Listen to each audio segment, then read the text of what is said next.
गढ़वा के नगर Utari railway station पर रांची नई दिल्ली राजधानी एक्सप्रेस ट्रेन का ठहराव शुरू हुआ। पलामू सांसद विष्णु दयाल राम ने ट्रेन को हरी झंडी दिखाकर रवाना किया। आपको बता दें कि ट्रेन के ठहराव के लिए नगर उटारी, जिसे अब श्री बंशीधर नगर के नाम से जाना जाता है, कि लोग लगातार मांग कर रहे थे कि नई दिल्ली से रांची के बीच जो चलने वाली ट्रेन है उसका ठहराव नगर उटारी में हो, बंशीधर नगर में हो। नगर की भी को फायदा है, लेकिन इधर मुझे अफसोस के साथ कहना पड़ रहा है कि लगता है कि बंशीधर महोत्सव जो है एक प्रशासनिक कार्यक्रम बन करके रह गया है। ये प्रशासनिक कार्यक्रम नहीं होना चाहिए, इसमें जनता की सहभागिता होनी चाहिए। और हम आपने सबने मिलकर के जब बंशीधर महोत्सव की शुरुआत की थी तो आप सबको याद होगा कि हम लोगों ने घर घर जा करके आमंत्रण पत्र दिया था और सभी दुकानदार भाइयों से बाजार में खास करके उनकी दुकानों पर जा करके उन्हें निमंत्रण देने का कार्य किया था। किस उत्साह के साथ लोगों ने बंशीधर महोत्सव को मनाया था, अपने अपने दुकानों की सफाई की थी, घर के दुकान के सामने केले का थंब लगाया था, बिजली जलाई थी। ये उत्साह का वातावरण था। उस उत्साह के वातावरण में बंशीधर महोत्सव की शुरुआत हुई थी। वो उत्साह का वातावरण देखते हैं कि धीरे धीरे समाप्त होते जा रहा है। ऐसा नहीं होना चाहिए, ये बिल्कुल ही अनुचित है। बंशीधर महोत्सव को जिस आस्था और श्रद्धा के साथ हमने मनाने का काम शुरू किया था, उसी आस्था और श्रद्धा के साथ आगे आने वाले वर्षों में भी मनाया जाना चाहिए, ताकि हम ज्यादा से ज्यादा लोगों को आमंत्रित कर सके और खास करके जो संस्कृति विभाग के मंत्री केंद्र में हैं उनको हम यहाँ पर निमंत्रित कर सके। सरायकेला जिले के गम्हरिया प्रखंड में बड़ी संख्या में झामुमो समर्थकों ने जेएलकेम का दामन थाम लिया है। मौका था मोहुल्डी फुटबॉल मैदान में आयोजित सदस्यता ग्रहण सह वन भोज समारोह कार्यक्रम का, जिसमें बड़ी संख्या में महिलाओं और पुरुषों ने जेएलकेम पार्टी को ज्वाइन किया। इस अवसर पर आदित्यपुर स्थित टफ सिल्स कंपनी में कार्यरत सोमवारी हेम्ब्रॉम ने बताया कि जेएलकेम ने शोषित मजदूरों को न्याय दिलाने में महत्वपूर्ण भूमिका निभाई है, इसलिए हम सभी ने जेएलकेम का दामन थामा है। इसके अलावा सरायकेला विधानसभा प्रत्याशी प्रेम मार्डी ने कहा कि जेएलकेम ने कभी भी पार्टी में शामिल होने के लिए लोगों को प्रलोभन नहीं दिया, बल्कि उनके हक की लड़ाई लड़ी और उसी का नतीजा है कि लगातार लोग पार्टी से जुड़ते जा रहे हैं।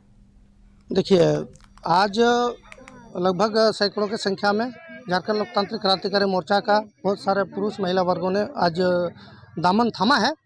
और यह दामन थामने का एक ही कारण है कि हमने काम करके दिखाया है। भले विभिन्न राजनीतिक दल पता नहीं अपना पर्ची लेकर के जाती है, सदस्यता अभियान किस प्रकार से करते हैं, लेकिन आज ये लोग दिल से जुड़े। क्यों? क्योंकि इनके लिए हमने काम किया। ये शोषित थे, इनको हमने, इनका जो हक और अधिकार था उनके लिए हमने संघर्ष किया और ये आज हमारे साथ जुड़े हैं। चूँकि इनका काम हो गया है, इनको लगा कि झारखंड लोकतांत्रिक क्रांतिकारी मोर्चा हमें न्याय दिलाई है, इसलिए आज जुड़े हैं।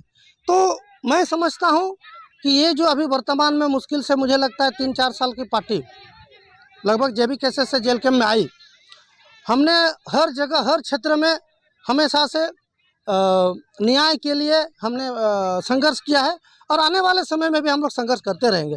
यहाँ हमारा आदित्यपुर इंडस्ट्री, जमशेदपुर, बहुत सारा ये इंडस्ट्रियल एरिया है। यहाँ पर मैक्सिमम लोग मजदूर वर्ग के लोग हमारे यहाँ के आदिवासी मूलवासी काम करते हैं। उनको आए दिन किसी न किसी कंपनी के द्वारा निरंतर सताया जाता है, उनके ऊपर में शोषण किया जाता है। तो बस उनके साथ हम लोग हैं।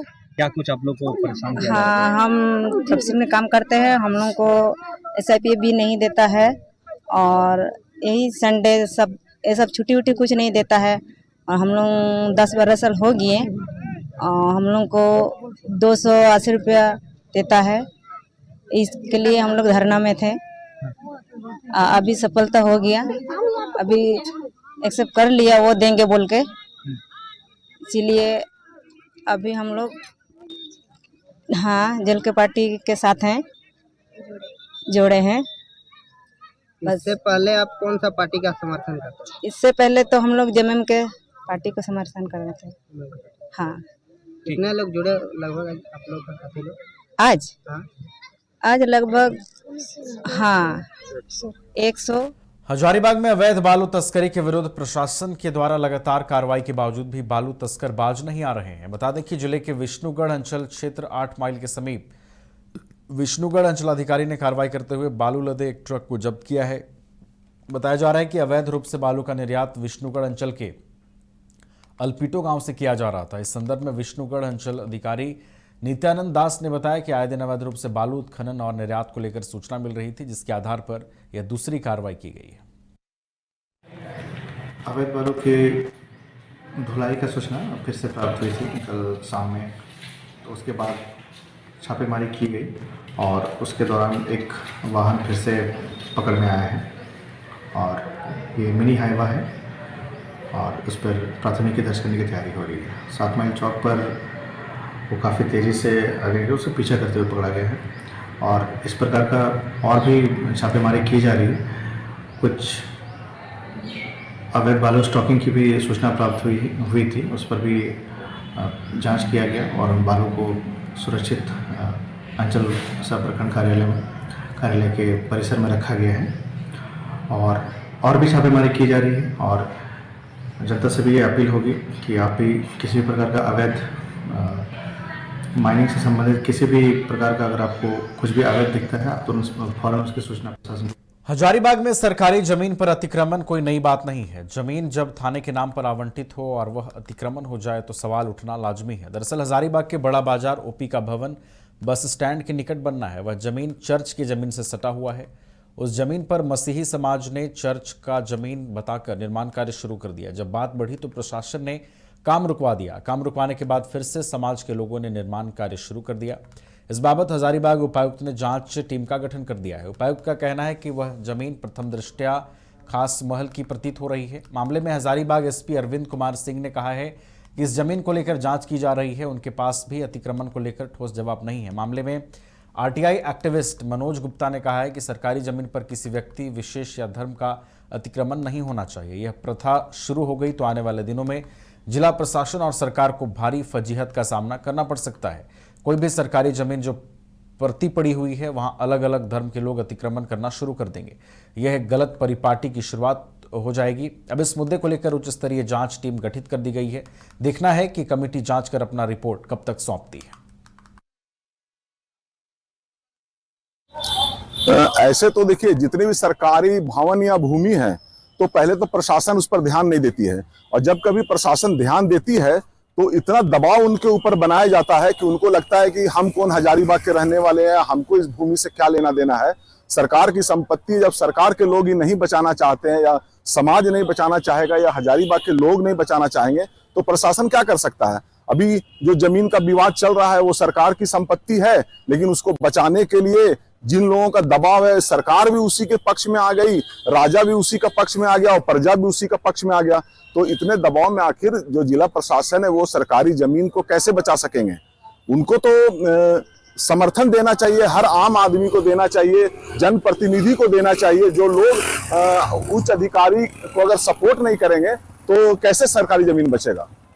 तो ये क्या लगता है आपको कि सरकारी जमीन ही है जैसा नीचे बताया जा रहा है? वो 100% सरकारी जमीन है। वो बड़ा बाजार थाना के लिए चिन्हित जमीन है, और ऐसा थोड़ी है कि सरकार है सो किसी दूसरे के जमीन में थाना बना देगा। रांची के ओरमांझी में उत्पाद विभाग को बड़ी सफलता मिली। आपको बता दें, सहायक आयुक्त उत्पाद अरुण कुमार मिश्रा के निर्देश पर बड़ी कार्रवाई की गई है, जिसमें अवैध शराब फैक्ट्री का उद्भेदन किया गया है। बताया जा रहा है कि सस्ते शराब की बोतल से महंगे शराब की बोतलों में रिफिलिंग का काम किया जाता था, जो कि पिछले कई महीनों से बदस्तूर जारी था। आपको बताते चले, वहीं इस कार्रवाई में 4 तस्करों को भी गिरफ्तार किया गया है।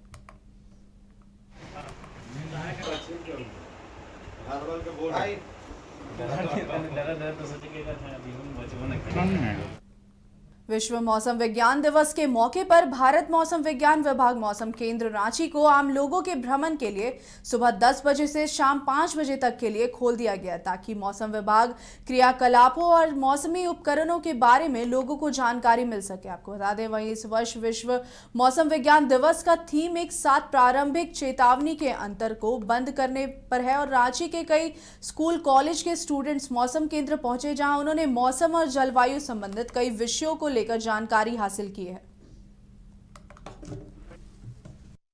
हमारा अनुभव बहुत अच्छा रहा। हम सेंट जेवियर्स कॉलेज के छात्र हैं, एमए ज्योग्राफी, और हमें भेजा गया था यहाँ पे जितने भी तरह के इंस्ट्रूमेंट होते हैं उन्हें एनालाइज करने के लिए पढ़ाया जाता है। हमें कॉलेज में भी उसको हम लोग आज प्रैक्टिकलिटी में देखे भी है, कैसे यूज़ होता है, क्या होता है, हर चीज़ का जितना भी आपका वेदर का एलिमेंट्स होता है, रिलेटिव ह्यूमिडिटी, टेम्परेचर वगैरह जितना भी एनालिसिस होता है वो सब हम लोग को बहुत अच्छे रूप से दिखाया गया। यहाँ पे हर एक इंस्ट्रूमेंट को समझाया गया है और क्या कैसे आगे मतलब कि प्रेडिक्शन कैसे किया जाता है, वेदर बैलून का क्या यूज़ है वगैरह वगैरह सब चीज़ हम लोग को डिटेल वे में बताया गया था यहाँ पे।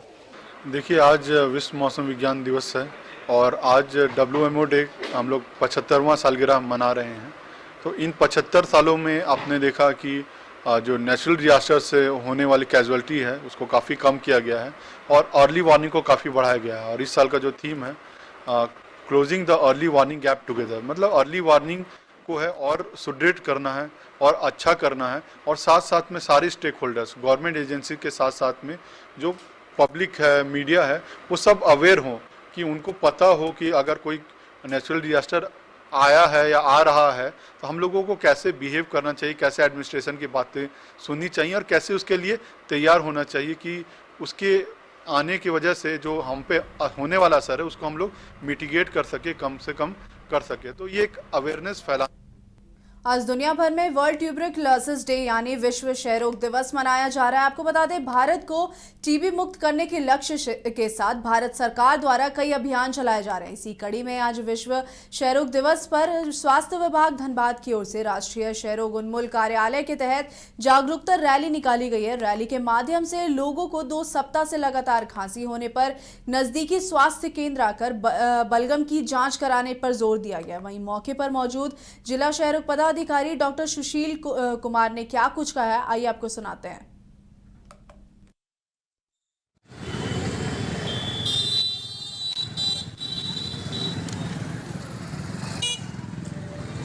हजारीबाग लोकसभा क्षेत्र के सांसद मनीष जायसवाल ने हजारीबाग के ऐतिहासिक और ख्यातिपूर्ण रामनवमी महोत्सव 2025 को लेकर हजारीबाग रामनवमी के पुराने स्वरूप को जीवंत करने और पारंपरिक कला कौशल प्रदर्शन के साथ झांकियां का कारवां निकले इस उद्देश्य को लेकर सांसद पारंपरिक अस्त्र शस्त्र वितरण अभियान 2025 की शुरुआत हजारीबाग लोकसभा क्षेत्र के रामगढ़ विधानसभा क्षेत्र अंतर्गत गोला, चितरपुर और रामगढ़ में विभिन्न दर्जनों अखाड़ा धारियों के बीच लाठी तलवार भेंट किया है। आपको बता दें, इस दौरान पद्मा प्रखंड के 29 अखाड़ा धारियों के बीच सांसद ने पारंपरिक लाठी तलवार भेंट किए हैं।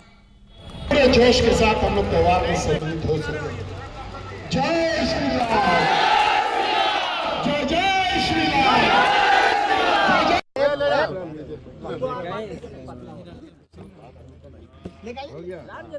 इसके लिए पैसा लोग बचा नहीं। हम सभी के अभिभावक बड़े जोश के साथ हम लोग त्योहार में सम्मिलित हो सके। जय श्री राम, जय जय श्री राम।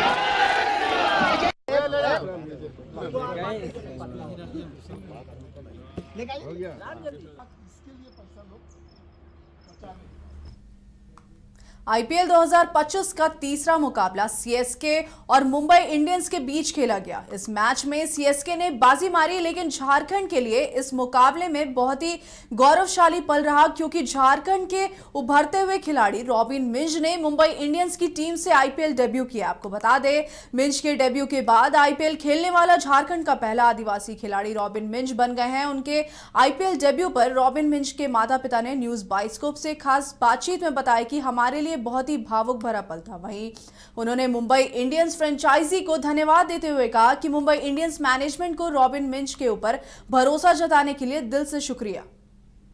ने आईपीएल डेब्यू किया है। रॉबिन मिंज अब किसी पहचान के मोहताज नहीं है। देश के पहले आदिवासी खिलाड़ी रॉबिन मिंज बने हैं जिन्होंने आईपीएल में अपना डेब्यू किया है। विकेट के पीछे भारतीय क्रिकेट टीम के पूर्व कप्तान रांची के राजकुमार महेंद्र सिंह धोनी थे, तो वहीं उनके सामने बैटिंग कर रहे थे धाकड़ बल्लेबाज रॉबिन मिंज। रॉबिन मिंज की यदि बात की जाए तो लंबे लंबे छक्कों के लिए वो काफी मशहूर हैं और रांची के गेल के नाम से वो जाने जाते हैं। इस मुकाबले में कैसा रहा पल, हम उनके परिवार से समझेंगे। हमारे साथ रॉबिन मिंज के माता पिता हैं। सर, रॉबिन भाई ने मुंबई इंडियंस से पहले ही मैच में आईपीएल में डेब्यू किया, कैसा था वो पल जब आप टीवी स्क्रीन के सामने थे? चलिए, सबको, जितना भी सुनने वाले देखने वाले, उन लोगों को मैं सबसे पहले धन्यवाद करता हूं। और ये हमारे मीडिया भाई ने जो भी बोला वो सत्य है, लेकिन उससे पहले मैं सर्वप्रथम हमारे जो बम्बई इंडियंस टीम के जितने भी परिवार हैं जो रॉबिन को इस काबिल समझे कि अपने टीम में हम लें और इनको डेब्यू कराएं, उनको हम सबसे पहले उनका शुक्रगुजार हूं। सबसे बड़ा धन्यवाद देता हूं कि उन लोगों ने रॉबिन को अपने टीम में, अपने परिवार में शामिल किया, हम लोगों को परिवार में शामिल किया, उसके लिए बहुत बहुत धन्यवाद। साथ ही हम बोलूँगा ये जो क्षण है, पल है, जो डेब्यू किया आईपीएल में, ये बहुत बड़ा क्षण है हमारे माँ बाप लोग के लिए, रॉबिन मिंज के परिवार के लिए। तो चारों तरफ से, सब तरफ से जितने भी चाहने वाले हैं रॉबिन को, चाहे जिनके लिए बहुत सारे लोग प्रेयर किए, बहुत सारे लोग पूजा पाठ किए, उन लोगों को धन्यवाद देता हूं मैं कि ये लोग की बदौलत, चाहे इन लोगों की चाहत और आशा के कारण ये कल डेब्यू किया, तो उसके लिए आप सबों को भी बहुत बहुत धन्यवाद। विशेषकर बम्बई इंडियंस के लिए तो बहुत ही ज़्यादा एक्साइटेड हूँ, कारण कि हम चाहता हूँ कि इनसे मिलूं, तो इसके लिए बहुत बहुत शुक्रिया मुंबई इंडियंस परिवार के लिए। रमजान के मुबारक मौके पर झारखंड पुलिस मेंस एसोसिएशन के केंद्रीय कार्यालय में इफ्तार पार्टी का आयोजन किया गया। मौके पर मंत्री हफीजुल हसन, डीआईजी करीम नौशाद आलम, लोहरदगा एसपी हरीश बिन जमा, आईएएस रियाज अहमद, नगर आयुक्त पलामू, डीएफओ गुमला बिलाल, आपको बताते चले आईएएस नाथू सिंह मीना, आईपीएस हरविंदर सिंह समेत कई लोग मौजूद रहे थे। का इफ्तार पार्टी हो, ईद मिलन हो, दुर्गा पूजा का भी त्यौहार जो होता है उसमें भी सब दिवाली होता है, सब मिलजुल के रहते हैं और यही हिंदुस्तान का एक पहचान है। और ये महीना मुसलमानों का सबसे बाबरकत महीना है और इसमें सभी लोग अल्लाह से दुआ करते हैं, अपने गुनाहों के लिए माफ़ी मांगते हैं, तौबा करते हैं और आखिरत संवारने के लिए भी दुआ करते हैं, अच्छे राह में चलने के लिए दुआ करते हैं, देश के लिए दुआ करते हैं, अपने बाल बच्चे के लिए दुआ करते हैं, अपने तमाम भाइयों बहनों के लिए दुआ करते हैं। और एक ये साइंटिफिक रीजन से भी, हेल्थ के रीजन से भी ये रोज़ा बहुत फ़ायदेमंद रहता, कारगर रहता। इसलिए क्योंकि आज रमज़ान के पावन अवसर पे झारखंड पुलिस मेंस एसोसिएशन की ओर से आज दावत का यहाँ इंतज़ाम किया गया था। इसमें झारखंड सरकार के माननीय मंत्री हफीजुल सर, हम लोग के परम आदरणीय अभिभावक तुल्य Naushad Alam sir, Lohardaga SP sir, बहुत सारे पदाधिकारियों ने, माननीयों ने आकर आज पुलिसकर्मियों के बीच में, चूँकि पुलिसकर्मी का कर्तव्य है इस राज्य का हर बुनियादी सामाजिक व्यवस्था को सुदृढ़ करना, और जितना भी समय मिल पाता है अपने कर्तव्यों के निर्वहन के अलावा, जो भी हमारे भाई सभी है रमज़ान के अवसर पर यहाँ पे रहे, पुलिस में है, पुलिस में अपने कर्तव्यों का पालन भी करते हैं और जो समय मिलता है उसी समय अवधि में अपने पर्व को भी एंजॉय करते हैं, मनाते हैं। ऐसी परंपरागत चूँकि पुलिसकर्मियों का आपसी सौहार्द बना रहे और सभी मिलजुल के आपस में एकत्रित होकर त्यौहार को मना। रामगढ़ जिले के पतरातू स्थित तालाटांड के खदीजतुल कुबरा मस्जिद में तरावी की नमाज अदा की गई। आपको बताया गया कि रमज़ान के पाक महीने में तरावी को अल्लाह ताला फरमाते हैं कि जो भी लोग इसका इंतज़ाम करते हैं अल्लाह ताला उनकी गुनाह माफ़ करते हैं। मौके पर हाफिज साबिर अंसारी, कारी समीउल्ला अंसारी, सदर उमर फारूक, सेक्रेटरी आपको बता दें सिराजुल हक इस्लाम अंसारी सहित अन्य लोग मौजूद थे।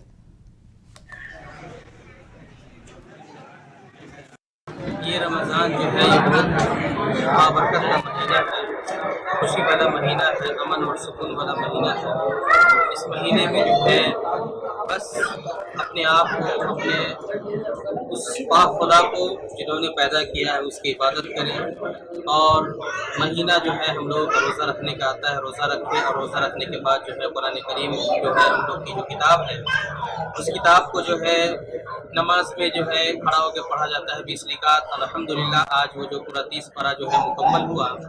ये हम सब जो है उस खुदा का शुक्र अदा करते हैं क्योंकि ये कुरान करीम है जो हम सब के नबी पे नाजिल हुआ और वो किताब हम सबको मिली और उसी को हम लोग जो है हर साल जो है रमज़ान में जो है कुरान पाक को पढ़कर जो है तीसरे अशरे में यानी कि आज जो है दूसरी लैलतुल क़द्र की रात है, इस रात में हम लोग की तरावीह मुकम्मल करेंगे माशाअल्लाह।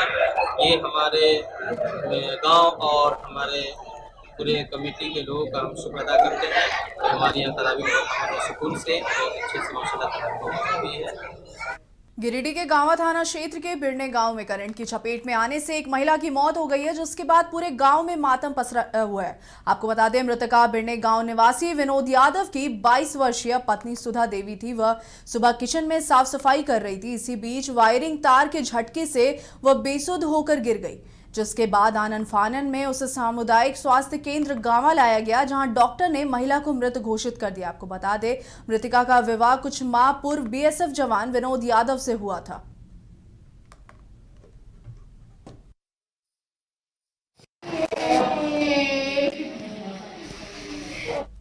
आज दुनिया भर में वर्ल्ड ट्यूबरक्लोसिस डे यानी विश्व क्षयरोग दिवस मनाया जा रहा है। आपको बता दें, भारत को टीबी मुक्त कराने के लक्ष्य के साथ भारत सरकार द्वारा कई अभियान चलाए जा रहे हैं। इसी कड़ी में आज विश्व क्षयरोग दिवस पर स्वास्थ्य विभाग धनबाद की ओर से राष्ट्रीय क्षयरोग उन्मूलन कार्यक्रम के तहत जागरूकता रैली निकाली गई है। रैली के माध्यम से लोगों को 2 सप्ताह से लगातार खांसी होने पर नजदीकी स्वास्थ्य केंद्र आकर बलगम की जांच कराने पर जोर दिया गया। वहीं मौके पर मौजूद जिला क्षम्या पदाधिकारी डॉक्टर सुशील कुमार ने क्या कुछ बताया है, आइए आपको सुनाते हैं।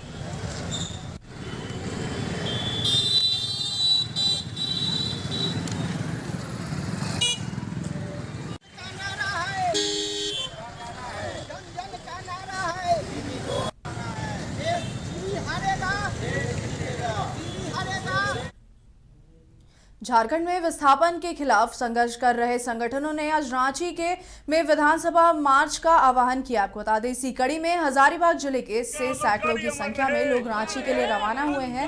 झारखंड विस्थापन संघर्ष मोर्चा, झारखंड आंदोलनकारी संघर्ष मोर्चा समेत कई संगठनों के कार्यकर्ताओं ने सरकार के खिलाफ मोर्चा खोल दिया। प्रदर्शन कर रहे लोगों की प्रमुख मांगों में झारखंड में विस्थापन एवं नियोजन नीति बनाना, विस्थापन आयोग का गठन करना और भूमि अधिग्रहण अधिनियम 2013 को लागू करना शामिल है। इसके अलावा उपजाऊ जमीन के अधिग्रहण पर रोक लगाने, बड़का गांव के आपको बता दें गोंदलपुरा बादम और मोइना कोल ब्लॉक के आवंटन को रद्द करने और गैर मजरूआ भूमि बैंक को समाप्त करने की मांग की जा रही है। आज झारखंड स्वतंत्रता सेनानी विचार मंच और झारखंड आंदोलनकारी संघर्ष मोर्चा के तत्वाधान में विधानसभा घेराव का ऐलान किया गया है। समस्या यह है कि जिन लोगों ने झारखंड आंदोलन के दौरान अपने प्राणों का न्यौछावर कर दिया, आहुति दे दिया, आज उनके बाल बच्चे दर दर का ठोकर खा रहे हैं। हेमंत सोरेन ने कहा था कि झारखंड आंदोलन में जिन लोगों ने डुगडुगिया भी बजाया है उनको भी आंदोलनकारी माना जाएगा। लेकिन विडंबना यह है कि जो लोग लाठी खाए, जेल गए, धरने प्रदर्शन में शामिल रहे, उनको भी चिन्हित नहीं किया गया है।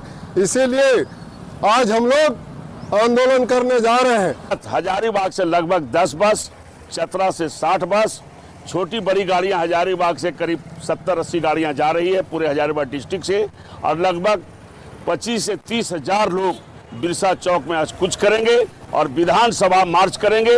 उनका मांग है कि किसानों का अधिग्रहित भूमि जो रसीद कट रहा था 13 से जो बंद है उसको चालू किया जाए, और 3 फसला जमीन को हम किसी कंपनी को नहीं देंगे, जान देंगे, जमीन नहीं